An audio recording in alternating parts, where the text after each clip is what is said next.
Assalamualaikum guys, saya Edi. Belakang saya ni Mercedes GLC 300. So owner datang daripada area KL juga. Kereta ni isu dia lembut. So bila lembut tu memang bawa tak sedap lah.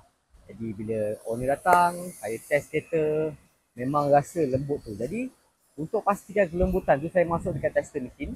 So dekat tester mesin juga saya nampak bila kita test depan 49, depan kiri 49, depan kanan 35, belakang kiri 34 dan belakang kanan 36. So bacaan dia memang tinggi dan dengan bacaan 49 tu sebenarnya depan tu leaking. So you guys boleh tengok dekat absorber dekat sini. So bila kami buka absorber tu, kita masuk dekat hoist dulu. Kita buka ke empat-empat side, kami tekan dulu. Memang lembut guys. Memang rasa lembut dia. So mungkin leaking ni banyak faktor. Mungkin termasuk kat lubang besar, mungkin terhentak terlalu kuat. So dia akan jadi leaking. Jadi kita pun adakan ready stock yang GLC yang kami dah siapkan.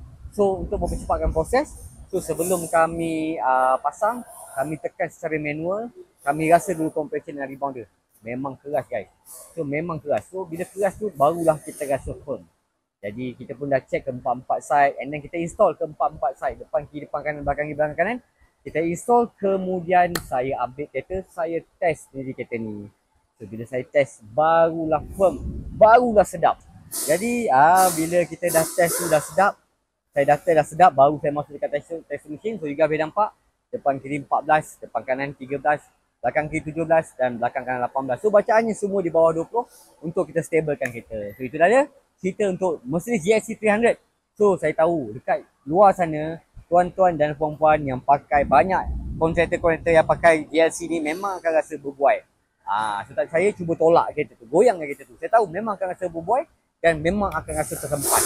Jadi untuk selesaikan, kalau tuan-tuan berminat nak tahu lebih lanjut, masuk dekat link bio saya ataupun dekat skrin ni ada nombor saya. Boleh roger saya direct, insyaAllah kita settlekan. So insyaAllah kita akan jumpa lagi dalam video seterusnya. Yang paling penting guys, kekalkan original absorber. Dan insyaAllah Raibau tu wet belakangnya. Bye bye. Assalamualaikum.